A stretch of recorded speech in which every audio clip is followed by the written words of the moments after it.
El señor Bisset, su profesor de francés, se había detenido a su lado y lo contemplaba con cierta preocupación. Más allá, el resto del cuerpo estudiantil acudía a la sala común para la reunión matinal. Había muy poco desorden y nada de gritos. Posiblemente aquellos otros alumnos, al igual que Jake, habían sido informados por sus padres de lo afortunados que eran por estudiar en Piper, donde no se tenía en cuenta el dinero, aunque la matrícula costaba $22,000 por año, sino el talento. Posiblemente a muchos de ellos le habían prometido viajes en verano si sus notas eran buenas. Posiblemente los padres de los afortunados ganadores de esos viajes incluso irían con ellos en algunos casos. Posiblemente... ¿Te encuentras bien, John?, preguntó el señor Bisset. Sí, claro, respondió Jake.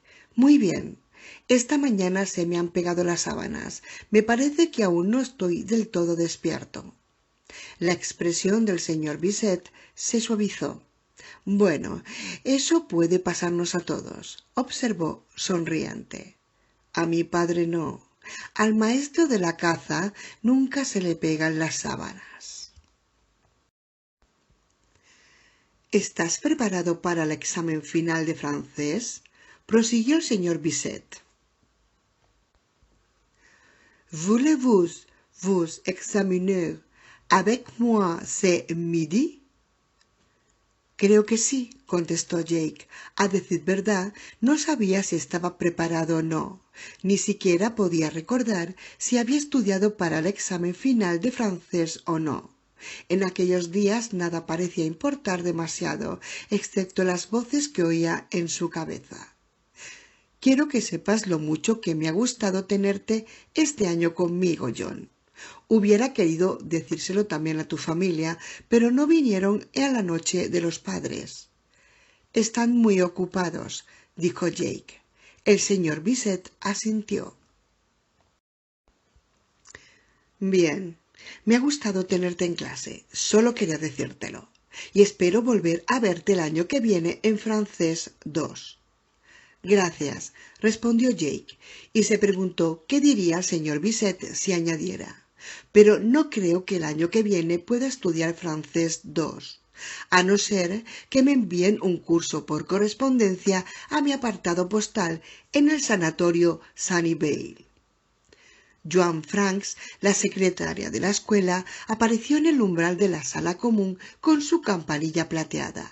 En la Piper School no había timbres, solo campanillas accionadas a mano.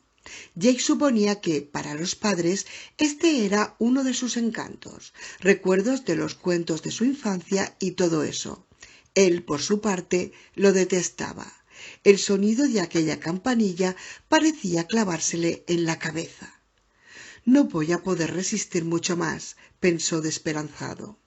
Lo siento, pero estoy perdiendo la razón. No cabe duda, estoy perdiendo la razón. El señor Bisset había visto a la señora Franks. Empezó a dirigirse hacia ella, pero se volvió de nuevo hacia Jake.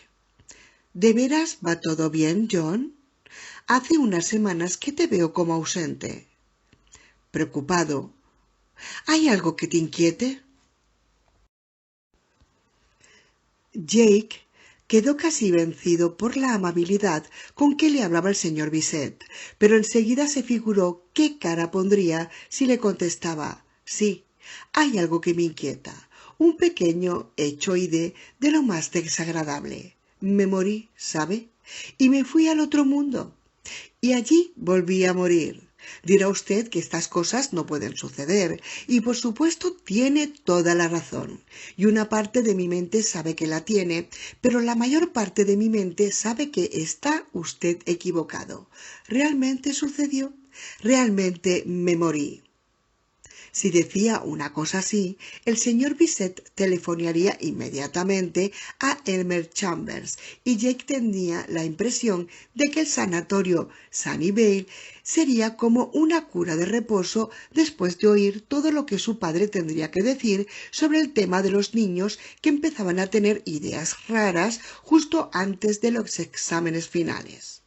Niños que hacían cosas que no podían comentarse a la hora de la comida o de los cócteles. Niños que no estaban a la altura.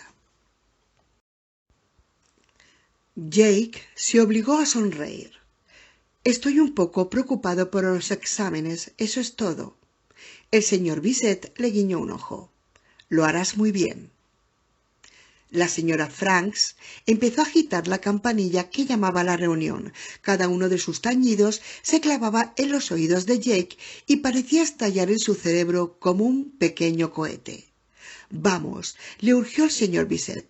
Llegaremos tarde. No podemos llegar tarde el primer día de la semana de exámenes, ¿verdad? Pasaron junto a la señora Franks y su estrepitosa campanilla. El señor Bisset se dirigió hacia la fila de asientos llamada el coro de la facultad. En la Piper School había muchos nombres tan encantadores como este. El auditorio era la sala común. La hora de la comida era la pausa. Los alumnos y alumnas de séptimo y octavo grados eran los o las superiores y, naturalmente, las sillas plegables situadas junto al piano que la señora Franks no tardaría en aporrear tan implacablemente como agitaba su campanilla de plata, eran el coro de la facultad. Todo parte de la tradición, suponía Jake. Si un padre sabía que su hijo a mediodía hacía una pausa en la sala común en vez de limitarse a engullir un bocadillo de atún en la cafetería, podía estar tranquilo, con la seguridad de que en el apartado de educación todo andaba a pedir de boca. Jake ocupó un asiento al fondo de la sala y dejó que los anuncios de la mañana resbalaran sobre él. El terror corría incesantemente en su cabeza, haciéndole sentir como una rata prisionera en una rueda sin fin. Y cuando intentaba mirar hacia el futuro, esperando divisar tiempos mejores y más luminosos, solo veía oscuridad. La nave era su cordura y estaba yéndose a pique. El señor Harley, el director, se acercó al podio y les dirigió una breve alocución sobre la importancia de los exámenes finales y de cómo las calificaciones que obtuvieran constituirían otro paso adelante en la gran carrera de la vida. Les dijo que la escuela confiaba en ellos, que él personalmente confiaba en ellos y que sus padres confiaban en ellos. No les dijo que todo el mundo libre confiaba en ellos, pero insinuó claramente que bien podría ser así. Concluyó anunciándoles que durante toda la semana de los exámenes finales quedarían suprimidos los toques de campanilla. La primera y la única buena noticia que Jake había recibido esa mañana. La señora Franks, que ya había tomado asiento ante el piano, pulsó un acorde invocatorio. El cuerpo estudiantil, 70 chicos y 50 chicas, ataviados todos de una forma pulcra y sobria que revelaba el buen gusto y la estabilidad financiera de sus padres, se levantó como un solo resorte y empezó a cantar el himno de la escuela. Jake fue pronunciando las palabras mientras pensaba en el lugar en que había despertado después de morir. Al principio se había creído en el infierno, y cuando llegó el encapuchado de la túnica negra, estuvo seguro de ello. Luego, claro, había llegado el otro hombre, un hombre al que Jake casi había llegado a querer. Pero me dejó caer, me mató. Notó que le brotaban gotitas de sudor pegajoso en la nuca y entre los omóplatos. Saludamos los muros de Piper y elevamos con orgullo su pendón. Salve a ti, nuestra alma mater, Piper, cumplir o morir. Dios mío, qué mierda de himno, pensó Jake, y de pronto se le ocurrió que a su padre le encantaría. 2. La primera clase era de composición inglesa, la única en que no había examen final. Su tarea había consistido en escribir en casa una redacción final. Tenía que ser un texto mecanografiado de una longitud de entre 1500 y 4000 palabras. El tema que les había señalado la señorita Avery era mi comprensión de la verdad. La redacción final representaría el 25% de la nota final del semestre. Jake entró y ocupó su asiento en la tercera fila. Solo había 11 alumnos en total. Jake recordaba el día de orientación, en septiembre pasado, cuando el señor Harley les hizo saber que Piper tenía una proporción de profesores por alumnos superior a la de cualquier otra escuela privada de calidad en el este del país. Para recalcar bien este punto, golpeó varias veces el atril situado al frente de la sala común.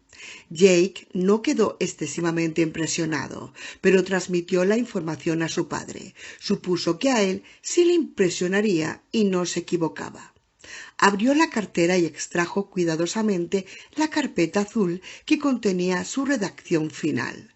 La dejó sobre el pupitre con la intención de dedicarle una última mirada, pero su atención se fijó en la puerta que había en el lado izquierdo del aula. Sabía que conducía al guardarropa y aquel día estaba cerrada porque en Nueva York la temperatura superaba los 20 grados y nadie llevaba un abrigo que hubiera que guardar. Dentro de aquel cuarto solo había un gran número de colgadores de latón alineados sobre la pared y en el suelo una larga alfombrilla de goma para las botas. En el rincón del fondo se apilaban unas cuantas cajas de suministros escolares, tiza, cuadernos y cosas por el estilo, nada del otro mundo. Aun así, Jake se levantó del asiento y dejando la carpeta sin abrir sobre el pupitre y se dirigió hacia la puerta. Podía oír el murmullo apagado de sus compañeros y el rumor de hojas mientras repasaban sus redacciones en busca de un calificativo mal empleado o una frase confusa, pero estos sonidos se le antojaban remotos. Era la puerta lo que atraía su atención.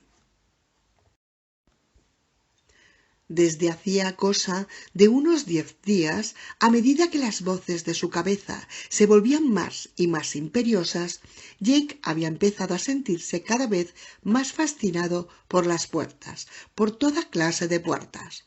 La única semana habría abierto unas 500 veces la que comunicaba su dormitorio con el pasillo y 1 millar la que comunicaba el dormitorio con el cuarto de baño. Cada vez que lo hacía, se le formaba en el pecho una tensa bola de esperanza y expectación, como si la respuesta a todos sus problemas se hallara tras una puerta u otra y él estuviera destinado a encontrarla finalmente. Pero cada vez que lo intentaba, solo encontraba el pasillo, o el cuarto de baño, o la acera, o lo que fuese. El jueves anterior, al llegar a casa desde la escuela, se había arrojado sobre la cama y se había quedado dormido. Al parecer, el sueño era el único refugio que le quedaba. Solo que al despertar, 45 minutos más tarde, se había encontrado de pie junto a la estantería. Había dibujado el contorno de una puerta sobre la pared. Afortunadamente, lo había hecho a lápiz, de modo que pudo borrar las marcas casi por completo. Ahora, al acercarse a la puerta del guardarropa, volvió a experimentar aquel deslumbrante estallido de esperanza, la certidumbre de que la puerta no se abriría a un cuartito penumbroso que sólo contenía los persistentes olores de invierno, franela, goma y pieles mojadas, sino algún otro mundo en el que podría sentirse otra vez entero. Una luz cálida y deslumbrante caería sobre el suelo del aula en un triángulo ángulo cada vez mayor y vería pájaros volando en círculo por un cielo azul descolorido del color de sus ojos. Unos tejanos gastados. El viento del desierto le agitaría los cabellos y le secaría el sudor nervioso de la frente. Cruzaría aquella puerta y quedaría curado. Jake hizo girar la manija y abrió la puerta. Dentro solo había oscuridad y una hilera de relucientes colgadores de latón. En el rincón, junto a los montones de cajas de cuadernos, yacía olvidado un guante de lana. Se le vino el alma a los pies. De pronto sintió ganas de arrastrarse hacia el interior de ese cuarto oscuro, con sus amargos olores de invierno y polvo de tiza. Podía apartar el guante y sentarse en el rincón, bajo los colgadores. Podía sentarse en la alfombrilla de goma donde se suponía que había que dejar las botas en invierno. Podía sentarse allí, meterse el pulgar en la boca, apretar las rodillas contra el pecho, cerrar los ojos y sencillamente rendirse.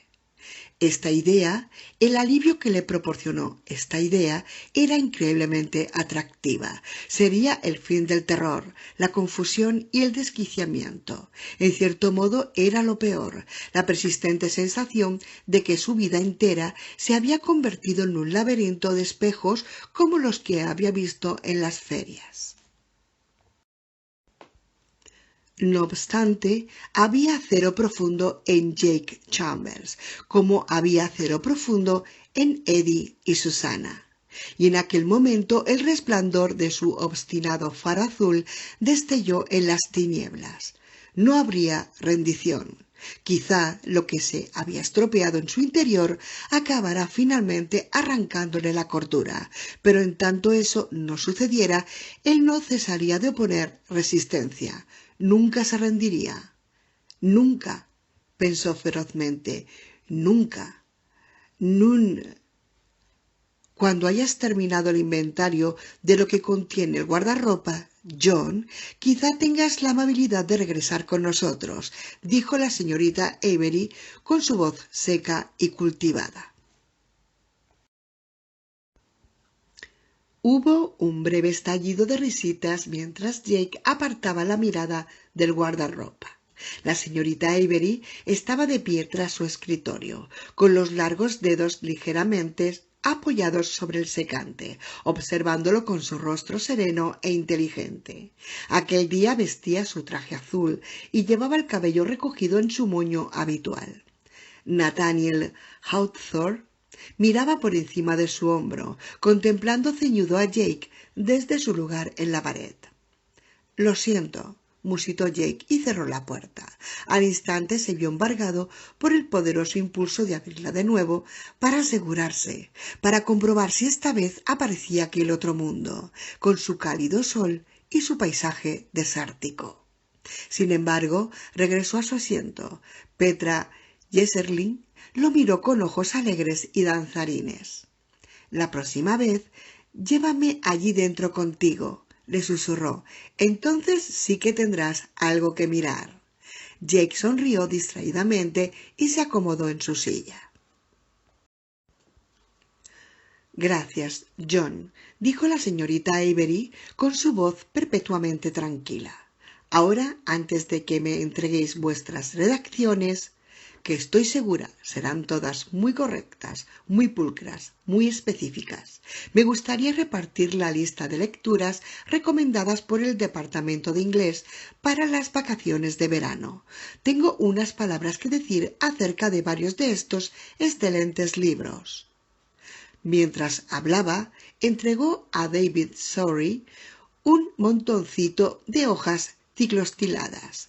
David empezó a repartirlas y Jake abrió la carpeta para echar una última ojeada a lo que había escrito sobre el tema de mi comprensión de la verdad. Lo hizo con auténtico interés, puesto que no lograba recordar haber escrito su redacción final más de lo que recordaba haber estudiado para el examen de francés. Contempló la página del título con desconcierto y creciente inquietud. Las palabras «Mi comprensión de la verdad» por John Chambers aparecían limpiamente mecanografiadas y centradas en el papel, y eso estaba bien, pero por algún motivo había pegado 2 fotografías bajo ellas. Una era una puerta. Le parecía que podía ser la del número 10 de la calle Downing, en Londres, y la otra de un tren Amtrak. Eran fotos en color, sin duda recortadas de alguna revista. ¿Por qué he hecho esto? ¿Y cuándo lo he hecho? Volvió la página y se quedó mirando fijamente el comienzo de su redacción final, incapaz de creer ni comprender lo que estaba viendo. Luego, a medida que la comprensión empezó a filtrarse gota a gota a través de la confusión, experimentó una creciente sensación de terror. Al fin había sucedido. Al fin había perdido una parte de la mente lo bastante considerable como para que los demás se dieran cuenta. 3. Mi comprensión de la verdad por Jake Chambers. Yo te mostraré el miedo en un puñado de polvo. T. S. Buck Eliot. Mi primer pensamiento fue que mentía en cada palabra. Robert Sundance Browning. El pistolero es la verdad. Rolando es la verdad. El prisionero es la verdad. La dama de las sombras es la verdad. El prisionero y la dama están casados. Esa es la verdad. La estación de paso es la verdad. El demonio parlante es la verdad. Penetramos bajo las montañas y esa es la verdad. Había monstruos bajo la montaña. Esa es la verdad. Uno de ellos tenía entre las piernas la manguera de un surtidor de gasolina a moco y hacía ver que era su pene. Esa es la verdad. Rolando me dejó morir. Esa es la verdad. Todavía lo quiero. Esa es la verdad. Por eso es tan importante que leáis todos El Señor de las Moscas, decía la señorita Avery con su clara pero, en cierto modo, pálida voz, y cuando lo hagáis debéis plantearos ciertas preguntas.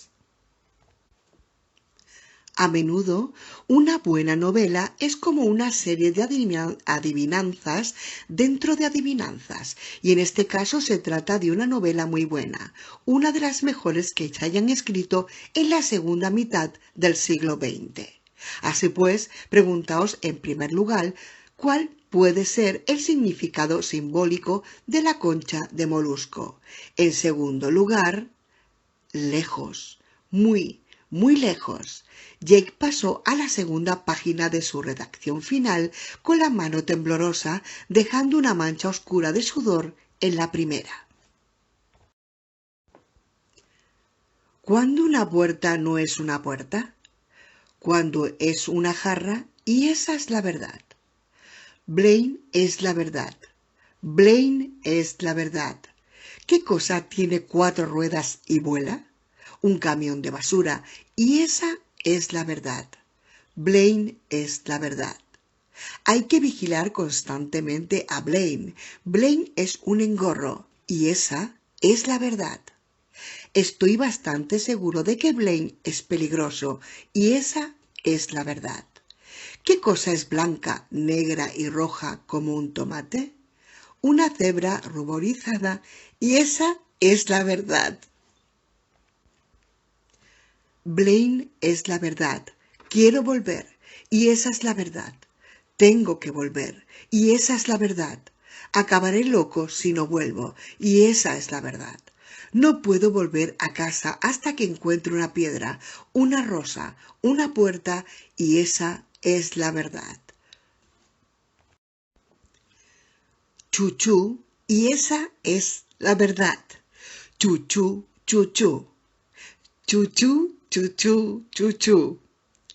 Chuchú, chuchú, chuchú, chuchú. Tengo miedo. Esa es la verdad. Chuchú. Jake alzó lentamente la vista. El corazón le palpitaba tan deprisa que vio danzar ante sus ojos una luz brillante como la imagen que deja el destello de un flash en la retina. Una luz que se encendía y se apagaba a cada latido titánico de su corazón. Vio a la señorita Avery entregando esta redacción final a su madre y a su padre. El señor Bisset, con expresión grave, estaba junto a ella. Oyó que la señorita Avery decía, con su clara y pálida voz: «Su hijo está enfermo de consideración. Si necesitan alguna prueba, vean esta redacción final». «Hace cosa de 3 semanas que John no parece el mismo», añadía el señor Bisset. A ratos parece asustado y constantemente confuso, como ausente. No sé si ustedes me comprenden. Yo pensé que John es fou. ¿Comprenez-vous? La señorita Avery de nuevo. ¿Guardan ustedes en casa algún medicamento con efectos sobre la mente al que Jake pudiera tener acceso? Jake no sabía nada de medicamentos con efectos sobre la mente, pero sí sabía que su padre guardaba varios gramos de cocaína en el cajón inferior del escritorio de su estudio. Sin duda su padre creería que se la había estado tomando. Ahora, permitidme unas palabras sobre Trampa 22, decía la señorita Avery a la clase. Se trata de un libro muy difícil para alumnos de sexto y séptimo grados, pero aún así lo encontraréis sumamente interesante si abrís vuestras mentes a su encanto especial.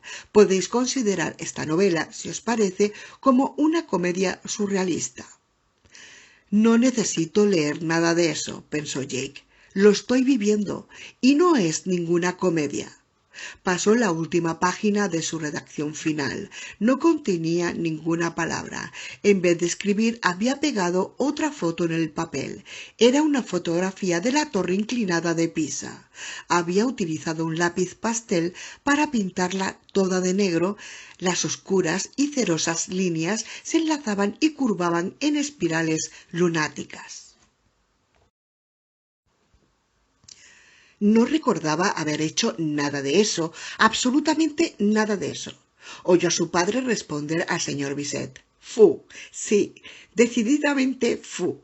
Un niño capaz de echar por la borda su oportunidad en una escuela como Piper por fuerza tiene que estar fu, ¿no creen? Bien, yo puedo solucionarlo.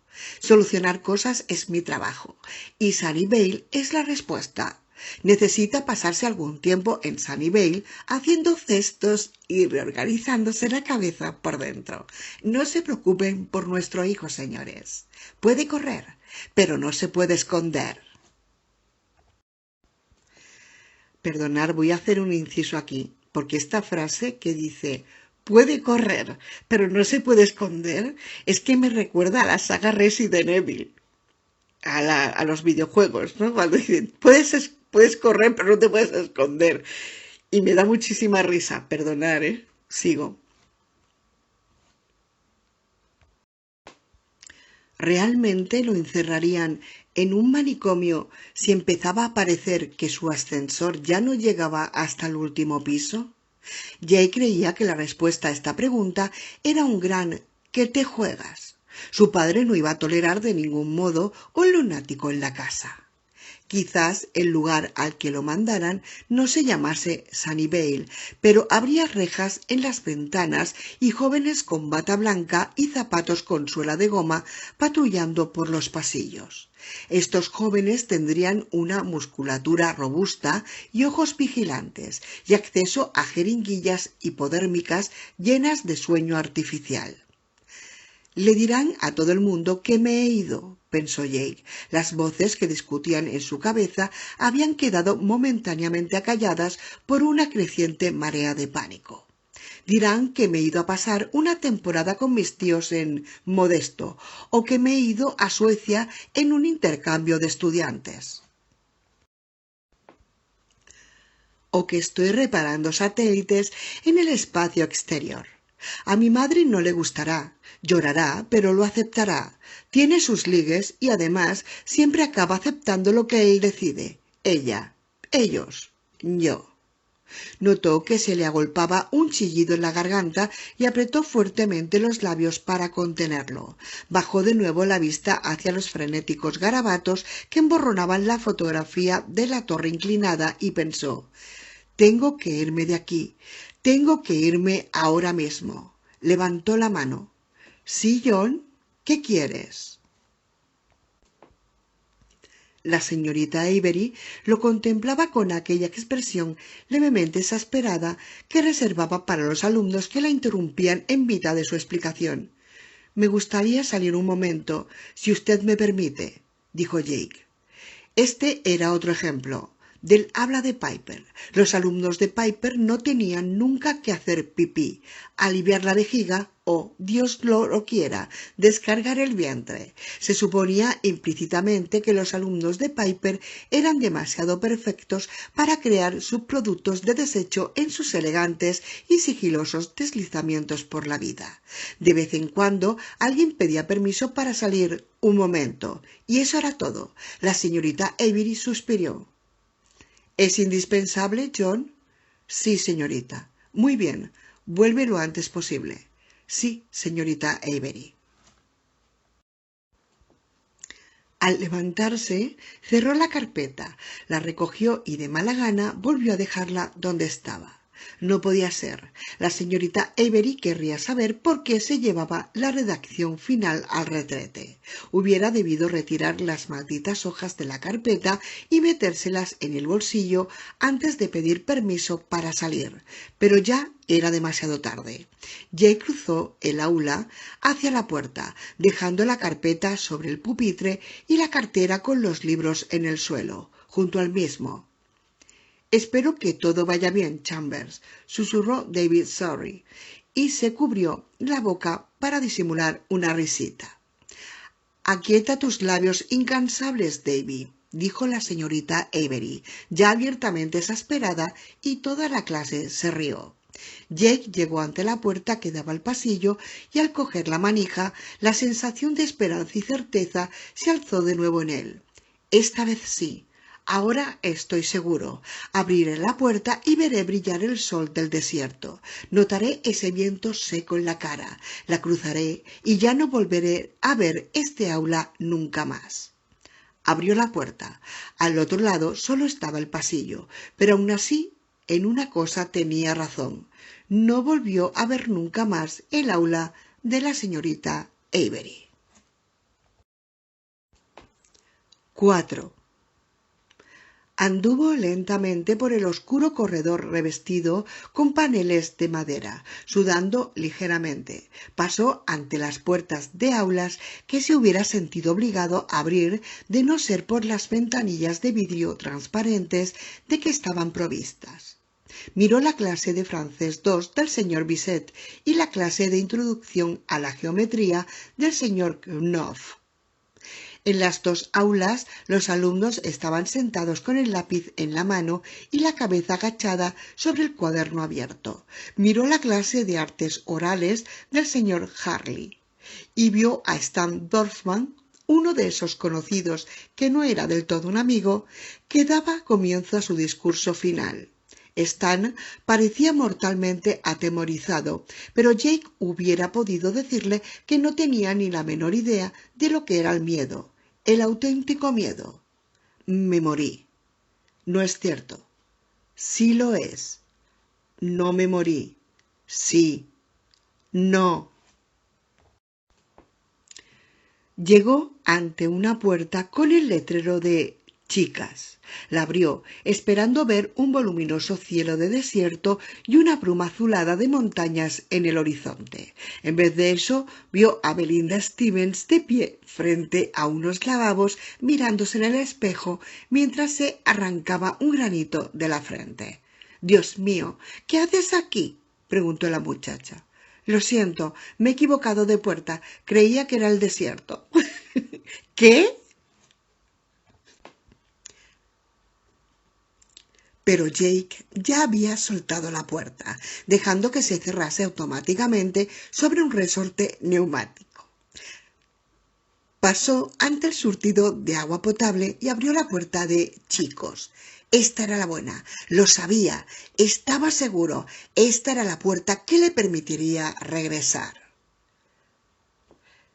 3 urinarios impolutos resplandecían bajo las luces fluorescentes. Un grifo goteaba con solemnidad sobre una pileta.